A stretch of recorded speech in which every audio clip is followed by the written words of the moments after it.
Some of you must be wondering, where's the sun? Jeremy, you always talk about the sun, being in the sun. Well, sometimes in life don't get the sun, you get a storm, you get a mess of a day, and you're sick with the flu or whatever, and you feel like shit. And in times like that, it might feel like the sun may never come back from the clouds, it might be gone forever. And on days like that, most of us probably just need to not believe our depressive mind and sit in front of the TV with a little bit of soup. I was sick for the past couple of days, and I pretty much just spent my time watching Netflix. For the first time in nearly a decade, I watched Pirates of the Caribbean. If many of you haven't watched it, I would suggest just making yourself some soup, putting yourself in front of the TV, and just relaxing. Don't believe your depressive mind because your depressive mind can come up with a lot of theories. And hey, would you look at that? Once in a while, the sun actually does show up. So, if you're feeling like you're going through a storm and you may never come out on the other side, sometimes all you need is some Pirates of the Caribbean and some chicken soup. So, today's topic is going to be Britney Spears at the Super Bowl. Some of you might be wondering, what? The Super Bowl? Britney Spears? Why? Um, So Britney Spears performed in the year 2001. Yes. Um, and I got an idea that came across my radar that highlighted Britney Spears' performance in 2001 as an example of why the body positivity movement started. Now, Britney Spears looked normal. She just looked like she always did. But when she did her performance, the tabloid, the media, the crowd basically called her fat. Like you can find newspaper clippings if you want or newspaper articles. So it's a good example, and I think if you don't know how Britney Spears looked in the 2001 performance, you should probably Google it. Because what you'll realize is the body positivity movement, which today is basically a joke, started out with very good intentions, which was the 90s, had the remnants of the previous centuries, super thin, Victoria's Secret model, anorexia, basically garbage ideas that weren't healthy and that didn't care about how people felt in their own bodies and were basically just batshit crazy. So, and in that world, the body positivity movement arised to fight against that. Now, I think one of the things over the years, and why I go back to this as an idea, is this happened before the internet. 2001. The iPhone is still hasn't come out for another 5 years. So all of this is a pre-internet phenomena of XYZ person somewhere said something stupid, and we together have to take it seriously and fight against it. I have a different way of approaching this. If I was in that scenario, I would have just looked at the people around me and said one thing, which is, hey, you know what? I'm not stupid. Hmm. I'm going to assume you are not stupid too. I'm going to assume that person is not stupid too. And now, the three of us, can we all agree that Britney Spears just looks normal? And the kind of people that think that she doesn't are just stupid and irrelevant? Cool. Yeah. Alright, perfect. And we can move on. So, as a society, we could have done, or what women in 2001 could have done, could have emphasized that the kind of person who thought that Britney Spears was fat is completely irrelevant. Britney Spears, or even the person responding to this, or the people that were part of the movement, would not have given those people the time of their day if they saw them in real life. But the opinion, when it comes to the system of to the system, the media system, the tabloids, gets taken as something that needs to be fought against. I think you can find this very good interview where Bill Burr was asked on a morning show. He was asked about the what people are talking about when he said something, and he asked a single sentence, which is "what people," and the host said, the people, you should Google. And it's like, no, you shouldn't. Show me the person. Don't tell me what the crowd believes. Because I think this is one of the failures of modern democratic ideas is the belief that the crowd matters, instead of just saying that vague opinion collected together of the entire crowd is garbage. It's absolute garbage. It doesn't need to ever be taken seriously. It should always be dismissed. It's not relevant for the discussions. Because what happens when we fight against it is we fight against a caricature, an extreme caricature, a, a, a caricature which we're fighting against the opinions of people that we don't even care about. And in the process, often we're creating structures and movements that then get used for purposes that aren't even things we agree with. Like the body positivity movement started out as we don't want normal people to be called fat because the tabloids believe in some Victoria's Secret runway size zero whatever idea.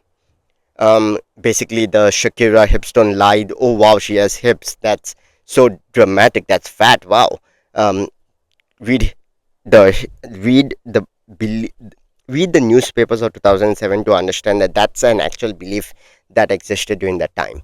So, given that, um, that movement started out fighting against it, but it then changes into the thing you have today, which is, oh, health at any size, like fat cells, don't lead to higher risk of other health issues, or that BMI is outdated because because it doesn't account for muscle mass. Like it isn't obvious if you have more muscle mass.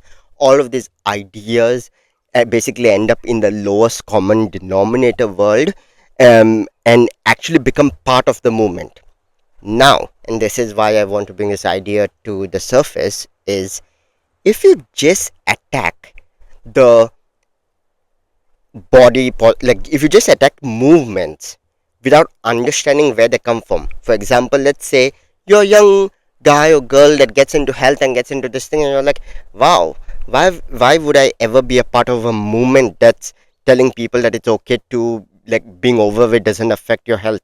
That sounds crazy.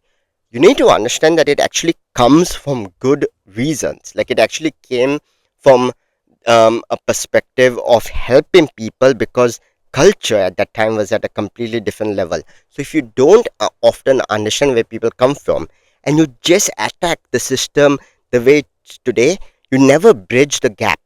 So I think we should all just, like, slow down, go back, understand the like, have empathy for the ideas that caused the movement to exist in the first place, but also never giving an inch to the bullshit ideas that they share today. So it's not either or. Slow the hell down, go all the way back, describe ideas the way I just did it. Doesn't take that long. This is only 10 minutes. Describe it all the way back there, have a shared reality, and then build from there. Because most of these things don't take that long. It just requires you to slow down. And that's why I also brought a pre-internet example, because this, what I just told you, existed before the internet. Because the biggest tragedy of today is people's failure to see ideas that have existed for a very long time, and instead we are forced to act like all of these things are about modern day social media or other phenomena. So this what I just told you with the body positive movement and how it was hijacked and used for negative things, or how the movement was caused by paying attention to stupid ideas, or fighting against stupid ideas, is a pre-internet phenomena. um, so if you want an intellectual version of this idea, Eric Weinstein, there's a video on him called how politics became pro wrestling, that dives into a more modern day version of this around politics. And I think you should really watch that. I'm going to give you just a break here so you can come back. All right, good to have you back. Now, if you watch that video, you know that in the modern day, a lot of these things get worse, and if we can't go back to the past and learn from the past, we will always be having weird discussions of things that don't make sense. um, I can give you a very good example, and to me it's a very very important filter on health. So there's a headline called "We need to wake up to the dangers of sleep deprivation." Sounds pretty intense, right? That we sleep deprivation is a big issue. Probably written by Brian Johnson, right? That guy is always talking about sleep, or Huberman. I hate this movement, how they are just causing people to sleep as if it will solve all your problems. It's a Los Angeles Times headline from the year 1990. The internet didn't exist, or basically the foundation of the internet existed. So this headline is not a Huberman headline. It's not a Brian Johnson headline. It's a Los Angeles Times headline from 35 years ago. So the idea that we as a society was moving to a point of sleep deprivation being a big issue was something newspapers wrote about 35 years ago. So in a normal conversation, and I think this is one of my biggest filters with health, if you don't say that we're in a sleep deprivation crisis today, you're crazy.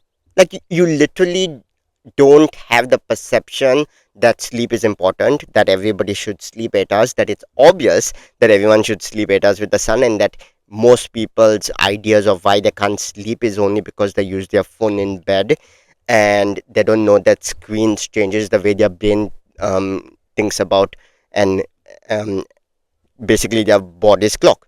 So is there a sleep deprivation crisis? Yes, 35 years ago, before phones existed, before social media. So then it basically becomes obvious. There's no conversation, there's no debate, there's no memes about is it Huberman, is it Brian Johnson. It's, oh wait, I'm not stupid, and I just assume there's a sleep deprivation crisis because newspapers were writing about it before the internet existed, and everything since then would definitely have made it worse. Obvious. Cool. Let's raise the level of the conversation to that point where it's obvious there's a sleep deprivation crisis, and anyone who doesn't act like there's a sleep deprivation crisis is basically wrong. It's that simple. So now let's look at how we as a society, let me give a final version of this idea of I of how irrelevant ideas keep the conversation at a certain level and prevent it to go up higher, and how we, each one of us, are responsible for perpetuating this world. So the in Europe right now, over the past 5 years, there's a meme of an idea I've seen in like conversations as the groups get bigger and bigger, especially if you the older people you include in this. There's this meme of a sentence which is, yeah, we all need to use less energy. We all need to, like, we don't need that many things. We should not buy the latest iPhone. We shouldn't. You don't need to have the latest iPhone. I remember somebody tried to say that in front of me. And I remember I asked them, hey, do you have the latest iPhone? No. Do I have the latest iPhone? No. Let's ask her on the table. Does anyone here have the latest iPhone? No. Do any of your friends have the latest iPhone? No. But yeah, there's this one person in my office. He's that weird guy, and he Yeah, he uses Instagram a lot and he has the latest iPhone. So until everybody doesn't have the latest iPhone, we need to spread these ideas. Get the fuck out of here. Like, grow the fuck up. Those are not real ideas. These are whiny bitch ass ideas of people who want to say things that they think that they're supposed to say in polite society, and that because it makes them in it basically creates a version of reality where everyone cares. I think these are bullshit. I never tolerate, like, there's a reason I'm making fun of this here, is because I think you should expect people to not be children and not basically want to get higher status for ideas which are basically stupid. Like, you're not smart for basically telling everybody to not buy the latest iPhone if none of your friends have the latest iPhone, which they don't. You end up fighting a caricature that doesn't exist, and in the conversation, you basically keep it down here. You keep it at the most simple level where you never have to actually talk, where your conversation about the environment doesn't involve energy policy or how much UV radiation a certain location gets. It doesn't involve the word energy density and fourth generation nuclear reactors. You never have to, if you say the sentence, we need to use less energy, you never have to learn the difference between third generation and fourth generation nuclear reactors. Uh, Basically, and I think that's a cop out. I think that's basically choosing to be stupid. It's a choice intentionally. The moment you, as a person, say these words, you often know that they are garbage. You know that you're just saying an empty opinion that you barely believe. You're basically giving yourself a pass. And you, dear listener, when you are in a conversation and someone says something like this, and you just let that opinion pass, you never just take it down, bring it to the surface, and completely alienate it and destroy it, not out of malice, but to raise the level of the conversation. That's what you can do. In every conversation you're part of, you, if you want to, can raise the level of the conversation. You can't wait for the world to do this. It's basically up to you. And this is how we all together move forward. It isn't by finding the stupidest version of the argument we can find and destroying that version. No, no, no. Let's always exclude the stupidest version, find the version smarter than that, and us together can just assume that the people around us are smart and raise the level of the conversation. Alright? Because we are living in crazy times, and if we work together on this, if we actually assume that we can all be smarter together, then we'll actually come out of this quite strong. Because different people are good at different things, and when we help each other, when we don't let us choose to intentionally be stupid, ourselves and the people around us, man, you can change the world. Alright, join me out.